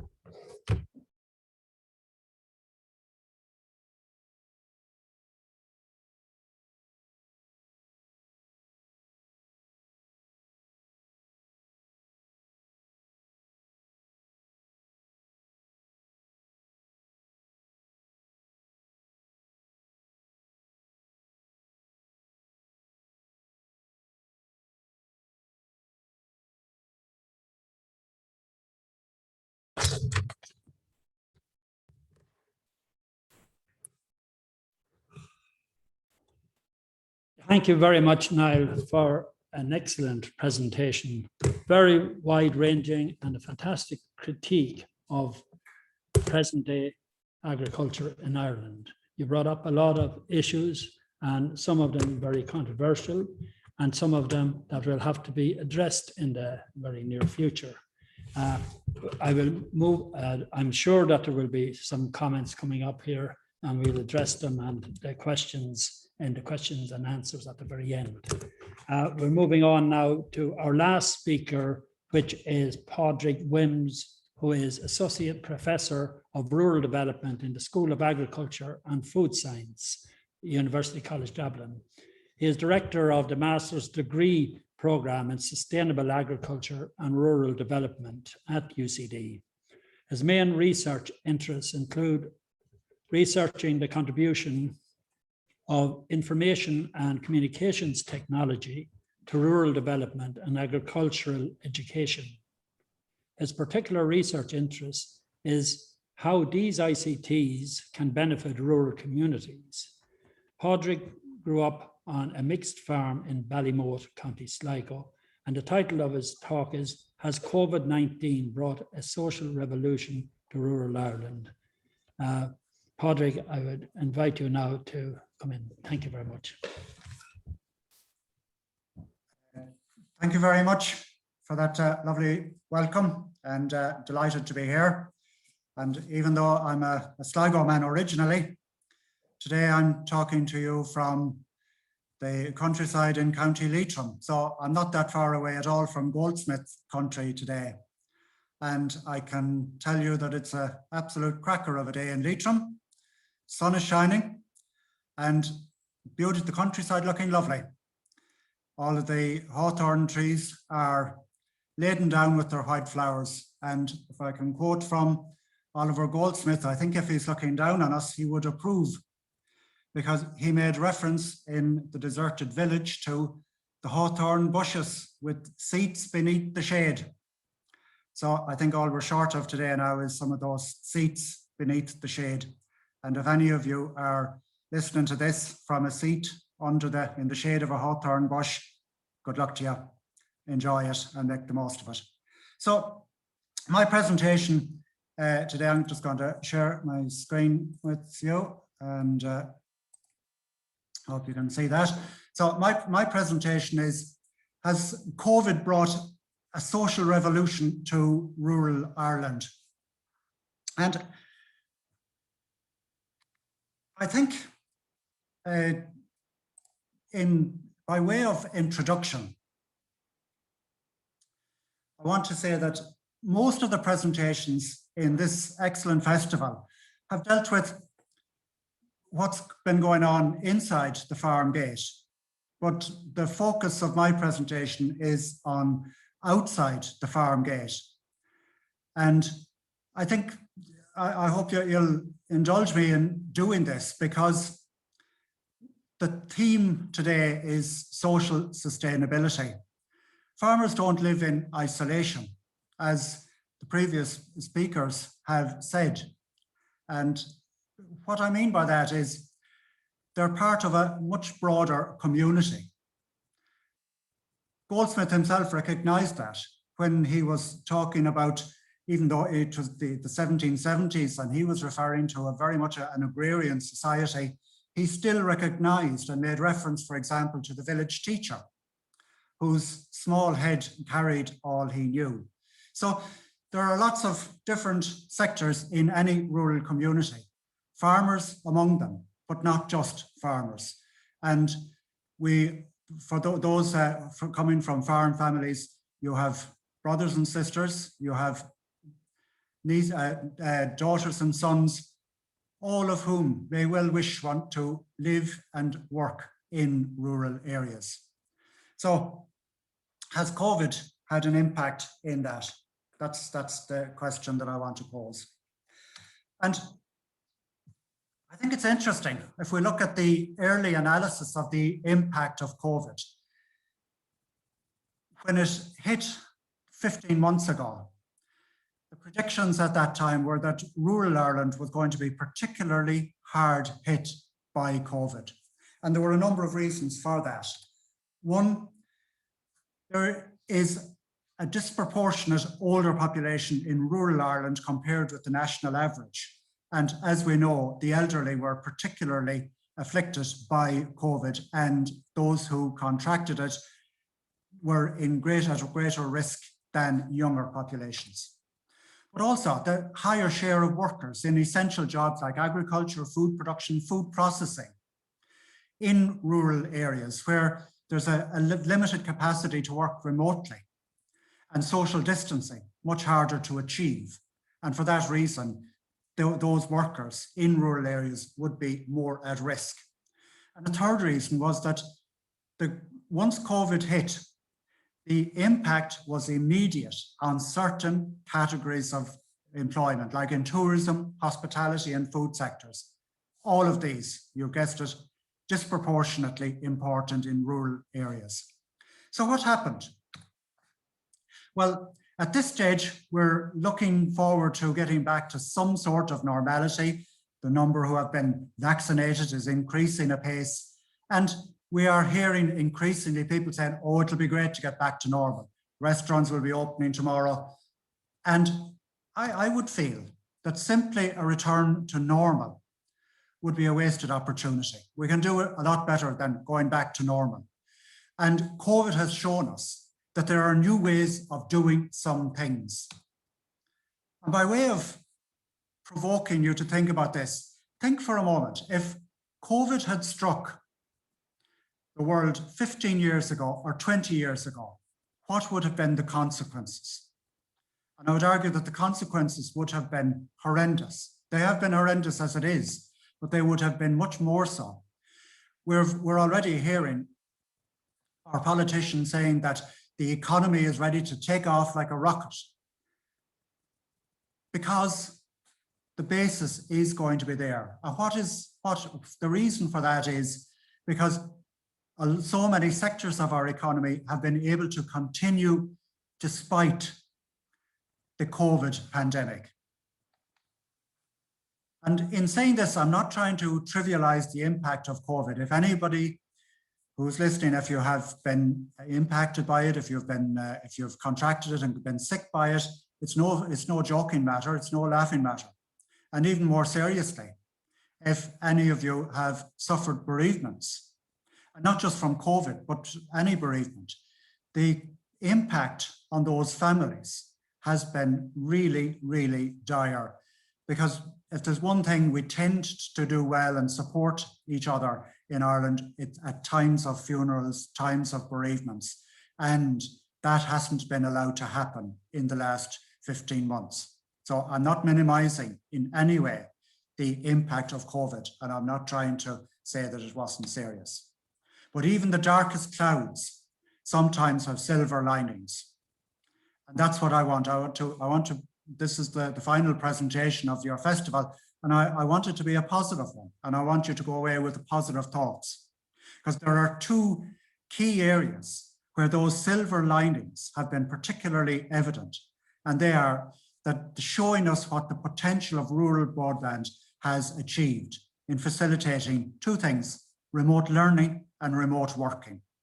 And I think they are going to be the game changer, because we will not be going back to business as normal once COVID has left us. Broadband is seen now as being as important in the 21st century that as electricity and the rural electrification scheme was in the last century, and the railroads in the century before that. It is seen as crucial as an enabler of rural development. So the two key areas I want to focus on. Firstly, remote learning. Do you remember this picture of Leo Varadkar on the steps of Washington making his announcement in March of last year? Anybody who saw it is not likely to forget it. And really, we were plunged into uncertainty. From our perspective in UCD, we had no option but to embrace remote learning.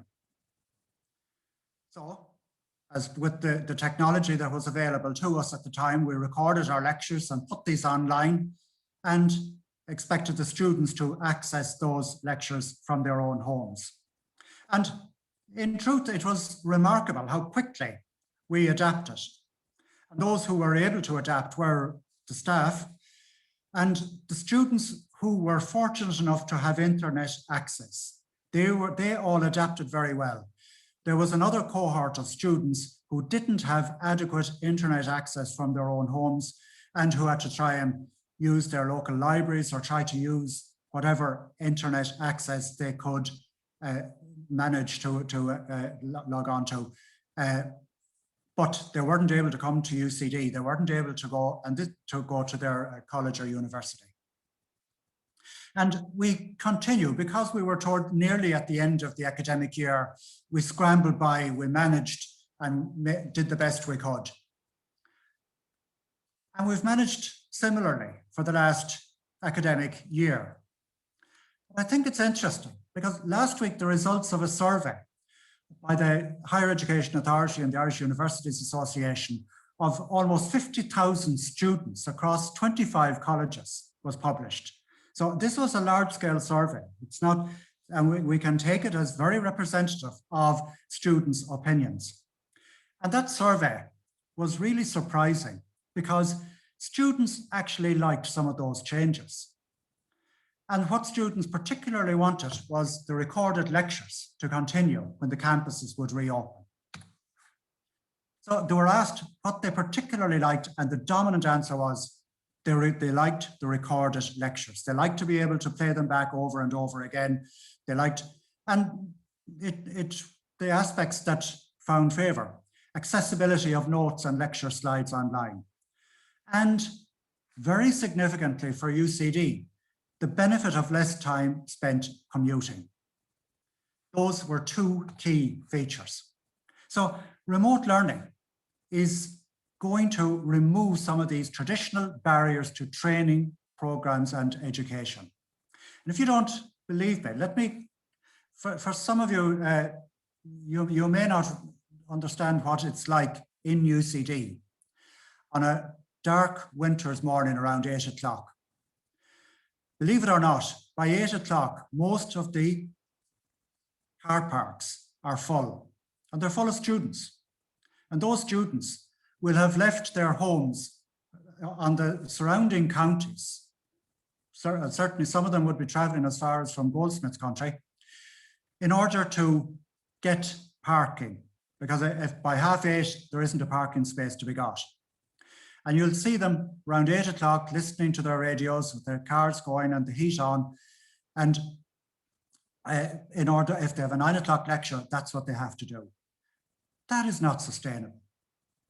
For the last year, for the first time in about over 20 years in UCD, you could actually have your choice of car parking space.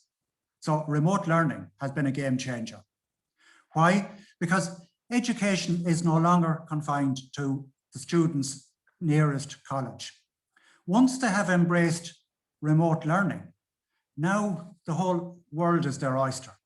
And certainly in recent years, we have seen some of the largest universities internationally putting on what are called MOOCs, MOOCs, that stands for Massive Open Online Courses. And some of those courses have in excess of 100,000 students. And those courses put on as samples of what those universities can deliver. So it's an eye-opener for our students because they are now able to attend, by attending remotely, they are able to attend colleges anywhere in the world, not just their local university or college. So also, remote learning is a game changer for others, what we call second chance education. Those people who, for one reason or another, never took or had the opportunity to go to college after they left school. And all of a sudden they have family responsibilities, they have caring responsibilities, or they're working and they cannot attend college in the traditional way. They will now be able to attend remotely and complete their degree programs on a part-time basis. And there's another group, people with disabilities. They have always been challenged to attend college. It has always been, they've always experienced additional difficulties that regular on-campus students tend to take in their stride. By remote learning, this is going to be an opportunity for them as well. So remote learning is going to facilitate development because jobs will follow educated workforce in rural areas. So most students can now see what the opportunities are through remote learning. And we've seen that in the last year. And I think at this stage, the genie is well and truly out of the bottle and there is no going back. And if you want evidence of this, this is from the front page of the Irish Times on last Tuesday, saying that the school days, when the schools have to close because of snow days, will no longer be needed. Let me read this sentence here. An end to school closures for snow or bad weather or unexpected reasons may be on the cards. The department wants the technology similar to that pioneered during COVID to be used by teachers to provide remote learning and support for children in those circumstances. So there is no going back. So the second issue where COVID has shown us the changes that are going to take place will be in the area of remote work. And I think it's really interesting to look at the vision for rural areas that has been proposed by enthusiasts of the internet and rural broadband. And it goes along the following lines, that the future is going to be one that is decentralized and environmentally friendly.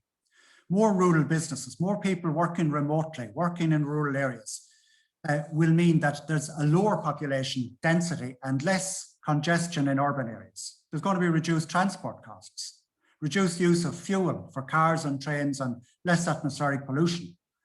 And as more and more people are working remotely, there will be less office construction in the cities, less energy wasted heating those offices, less space needed for car parking, and less demand for public transport. In other words, we're achieving the twin objectives of slowing down the growth of cities and at the same time maintaining rural areas. Believe it or not, this has been the vision that has been articulated for about 20 years now.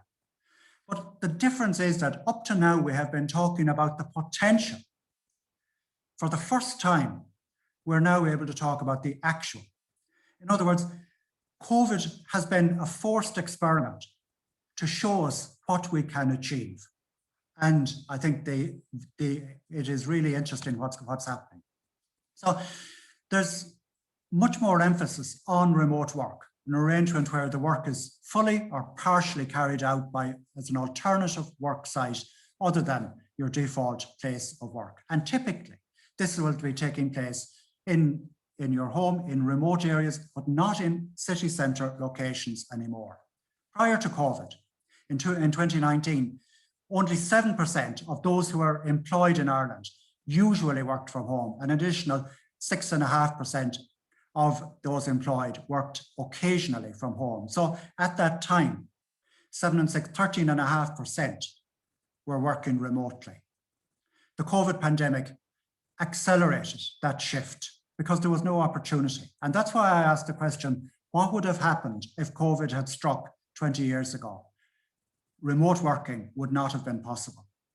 So this is a huge opportunity for rural businesses and for rural communities. If these workers are to live and work in rural Ireland, that's the dividend that's been talked about to be derived from rural-based remote working. Because if all of these workers relocate from their city centre to rural areas, they're going to bring not only their spending power with them, but they're going to bring their skills, they're going to bring their positive attitudes. They will help to keep the schools open, they'll help to keep the facilities, the services, the banks, the post offices, the local shops open. They have a huge contribution to make to rural areas.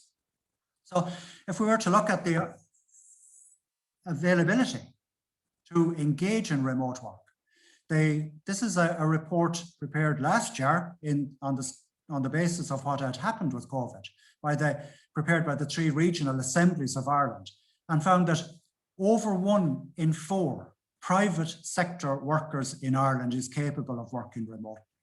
So there's a very significant proportion out there who are capable of relocating and working remotely.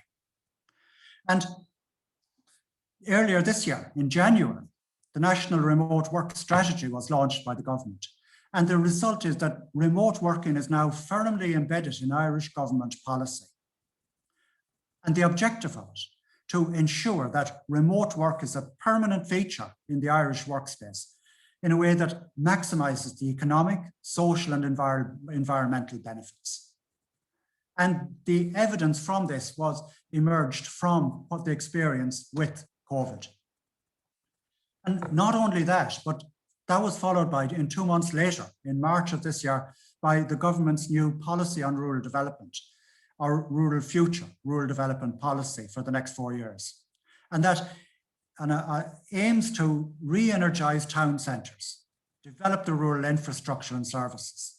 But I'm going to focus here on the central aim of that plan is a significant investment in remote working. So remote working is here to stay. It's going to take off. There will be relocation grants, tax incentives, funding for local authorities and community groups to get them involved and to provide the facilities that are needed for remote working. One of the drawbacks of remote working is that it can be quite isolating, but by working in local hubs that have high-speed broadband, that eliminates, that overcomes that difficulty. But look at the last sentence here. The strategy plans to see the decentralization of 68,000 public sector workers from their main offices on a permanent basis by the end of this year. And that is going to continue in the years ahead over the duration of the plan. So do we think there'll be any takers for remote working? You bet there will. Absolutely. A report that came out just 2 months ago in April by the Western Development Commission and NUI Galway looked at respondents from a survey of over 6,500 almost respondents, and 75% of them were working remotely since COVID, but over half of them had never worked remotely before that. The vast majority of them, 95%, want to continue to work remotely after the COVID crisis. So there's a huge market for relocation for remote workers. And not all of them want to work on a permanent basis remotely. The most popular option was 3 days a week away from their office. So if you want to see what the opportunities for rural areas are for remote working. Take a look at how urban areas are responding. A speech by Leo Varadkar in March this year that there's a danger of that cities could be hollowed out by the wide scale working from home after the pandemic. In other words, they are concerned about the impact on their areas. Richard Guiney, CEO of Dublin Town, said that the city centre office workers are the bedrock of city centre shopping. Those are the same city centre office workers who are now going to bring their spending power with them to rural communities and will be the saviour of them, potentially. And if we look at how house prices, talk to any estate agents and in rural areas, and they'll say they're swamped with inquiries. These are and as a result of the increased demand, prices tend to be going up. This graph here shows the prices for Dublin, which is the blue line, the lowest line there, and the highest level of increase in the rest of Ireland outside of Dublin. And estate agents argue that that is as a result of the interest in remote working as a result of the experiences from the pandemic. So what's the basic requirement for remote working? Very simply, broadband availability. And if we look at broadband availability in Ireland, we compare quite favourably with the EU at a national level. The broadband, 90% of households in Ireland have broadband. The EU average is just under that. But it's not enough to compare ourselves with the EU average. If we were to compare ourselves with the top, look at the Dutch, the Netherlands have 98% of their households with broadband. The average has been brought down by some of the countries who have the lowest level. So when we compare ourselves with the average, it's not enough. But those figures that I cited there, the 90% of households, that relates to the entire country. Within that, rural areas have far more problems with poor service, availability, poor choice. We saw yesterday evening that the broadband difficulties by one of our panelists who was speaking that, and I'm just keeping my own fingers crossed that my broadband connection is going to hold for the next couple of minutes until I finish this presentation, because it will be very embarrassing if it goes.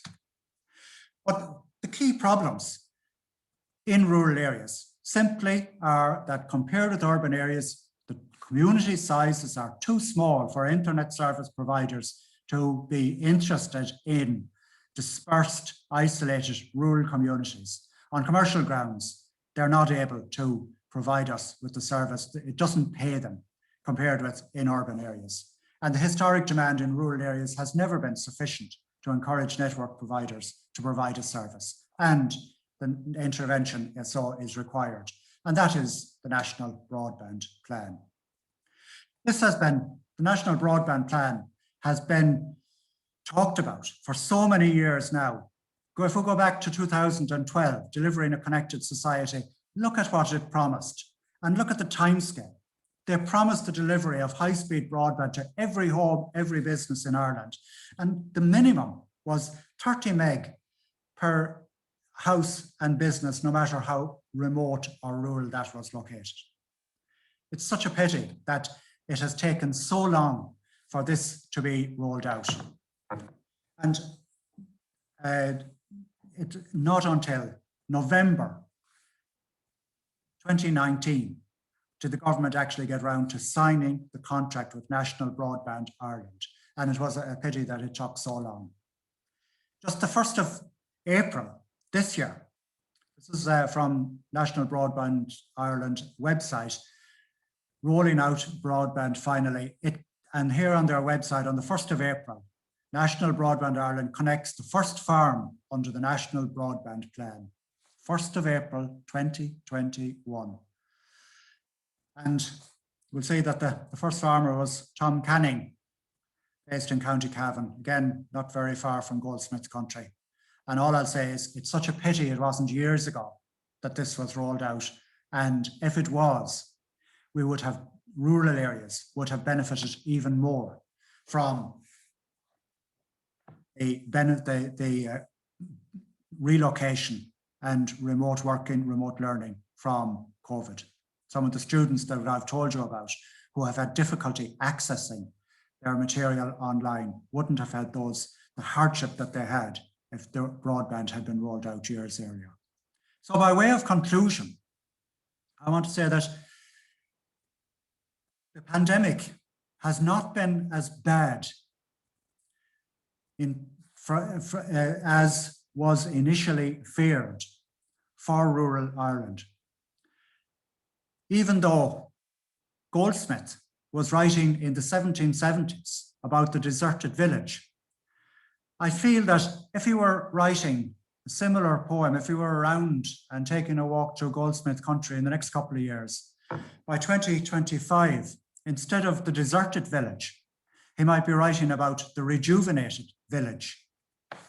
And if he was around at the end of this decade, it's my hope that with decent broadband and all that that will bring for the rejuvenation of our countryside, that the title of his poem might well be The Revitalized Town and Country. So thank you very much. And I hope that you got that I provoked some thought on this issue for you in the course of my presentation. Thank you very much.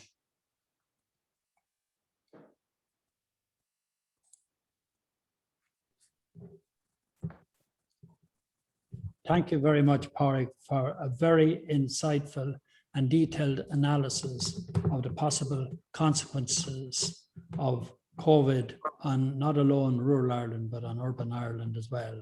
And delighted to see that you are posing a very positive scenario in relation to rural Ireland for the years ahead. Now, we're at the end of our talks today, and I'm going to quickly go through some of the comments made in our chat room in relation to the talks, and then I'm going to take just one question for each of the speakers. The first is from Elizabeth Ormanston. It says, "Thank you, Monica, for a very good and interesting presentation. As a female farmer, I feel we have the knowledge, experience, enthusiasm, capability, determination, and mentality to be just as effective as our male counterparts. We do not get the recognition they deserve for their involvement in Irish agriculture. I was on the diversity IFA committee you referred to, Monica.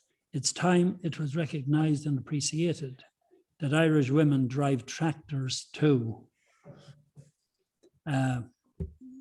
Let's see.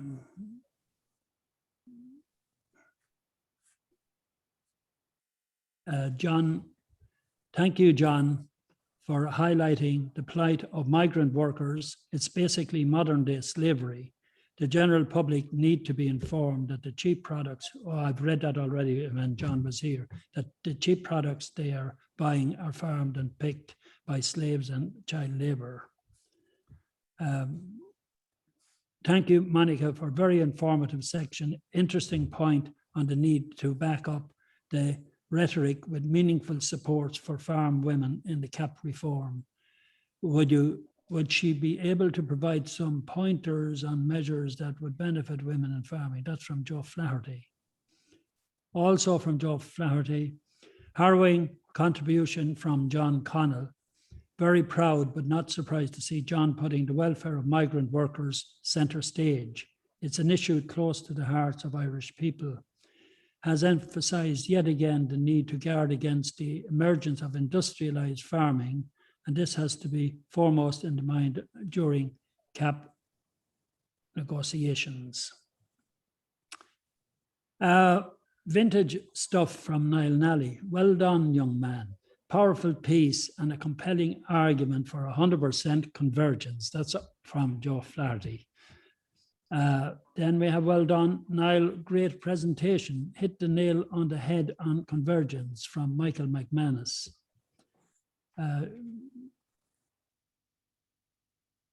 brilliant and timely from Dr. Wims.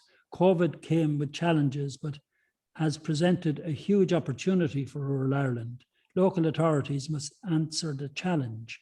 Our rural future, providing the building blocks, and local authorities must drive the change. That's from Joe Flaherty. From Owen Donnelly, it's not just access to broadband, it's also broadband speed. What is the comparability cost that broadband providers face relative to our European counterparts? Fiona Egan, thank you to all the contributors and committee. The weekend has certainly gives us great encouragement going forward and pride in our farming practices in the rural countryside. And from Mairead Niconela, great to see positive steps for more connected future and the potential benefits for rural Ireland. Donny Keys, an excellent presentation from Pádraig, full of hope that his prediction comes true. So there you have the comments in relation to the various talks we've had, all very positive. Now, I have one question then for each of the panelists, and I'll start off with Monica, Dr. Monica Gorman, at the very beginning here. The question is from Donald McInvaha. What specific areas of investment by government would you recommend to improve female participation and gender equality in farming? That's for Dr. Monica. Okay, well, I suppose a couple of the things that I really would highlight is in the education and advisory services and how they support farm women. So I think that, with the new arrangements for the next phase of CAP being negotiated at the moment, it's a real opportunity to look at. We've done some good work in terms of support for young farmers, whether that's financial incentives or whether it's around education and training. And the same could be applied for women. In the last Common Agricultural Policy, when there was considerable investment in the knowledge transfer scheme, there was talk at the early stages of a requirement that the farmer discussion groups for the KT scheme would actually have some level of gender representation, or maybe 30% women in those groups. There was resistance to that, so it was never followed through on. So I would say follow through on it. At least follow through on it in a number of cases. Make the requirement that if there's public money going into something, that there is a requirement for gender balance. And then let's see how that goes. If it doesn't work, we can go back to the status quo. But if it does work, and I would argue that it will work, and it will actually provide innovation and new ideas. So I suppose don't be afraid. My encouragement to government in terms of investment would be increasing investment in certain areas, but making the requirement where public money is spent that there is gender balance in the recipients. Thank you. Thank you very much, Monica. Our next question is for Niall. The EU Farm to Fork looking for a 50% reduction in sales of antimicrobials for farm animals by 2030.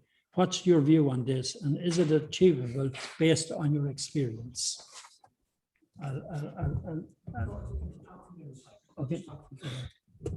Well, the vast majority of antimicrobial drugs, antibiotics, the common name, are given by large poultry producers, pig producers, and they're widely used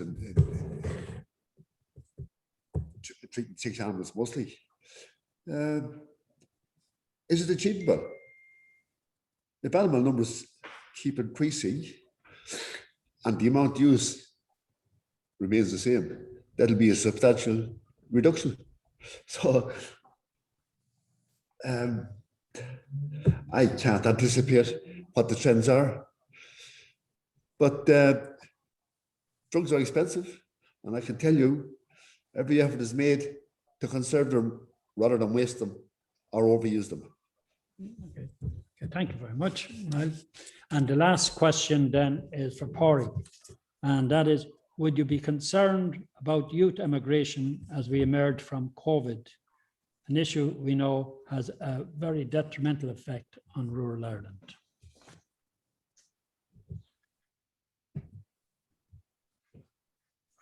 It's an interesting question. Yeah, he's talking now. It's very hard to know at this stage about youth emigration. Youth have always emigrated and migrated. And I think it's interesting, will they have the opportunity? I don't think we can stop them, and I would never discourage immigration, provided there's an opportunity to return when they wish to. Because immigration, if it's of a short-term nature, look at all the skills, look at all the knowledge, look at the attitudes that are required by doing so. And if there's an opportunity for them to return and to take up their life in their own rural community when they return, they will come back with new ideas, invigorated. And I think my argument is that we need to work hard to get broadband in those areas so that they will be able to work and live and have a full life in those rural communities when they return. So I'm not sure if that's answering the question about would I be concerned about the upsurge in immigration. Short-term immigration is no bad thing.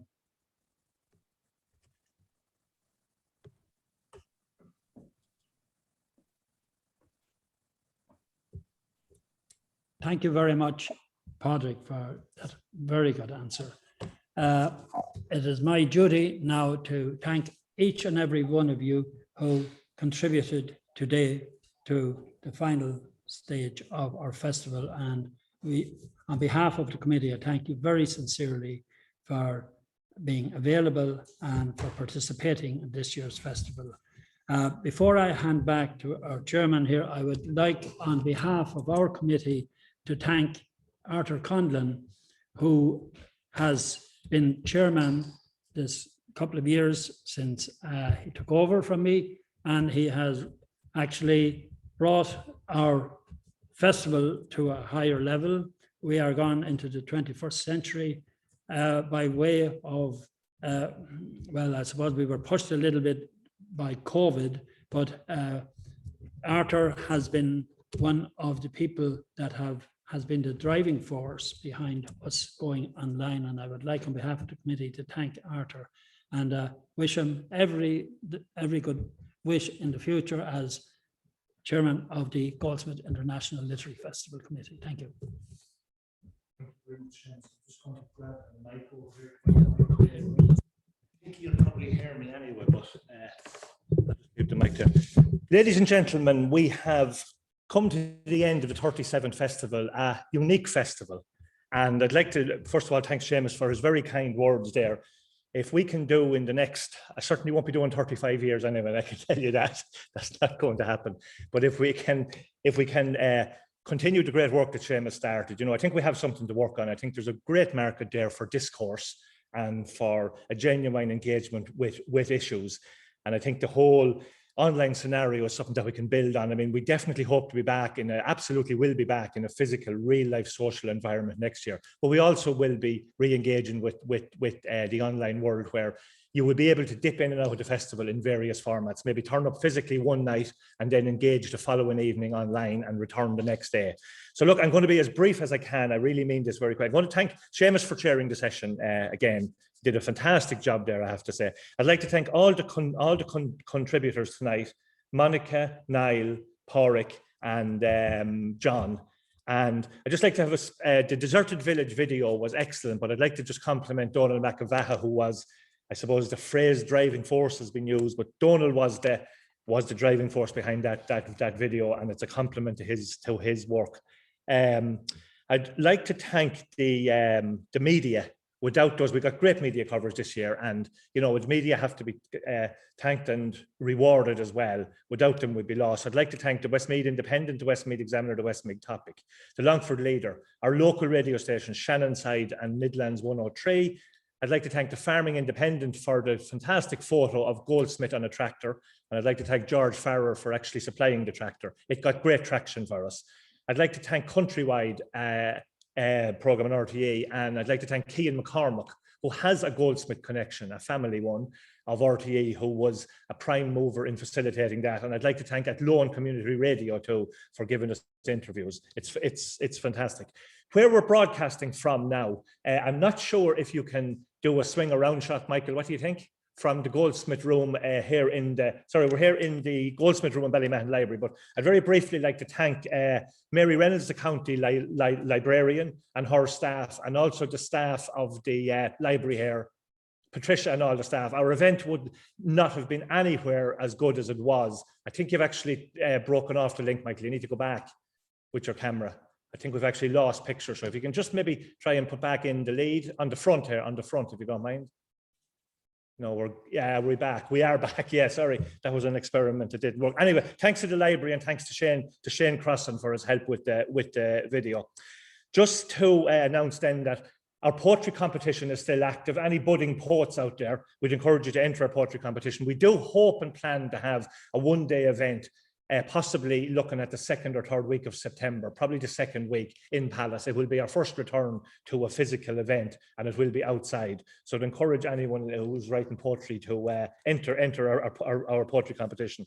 We're very nearly finished here. I would like to thank the committee, because without everyone here, it wouldn't have happened. Claire was a brilliant PRO and fantastic as a host. I will really thank Seamus. I'd like to thank Donny Keys for his work on social media.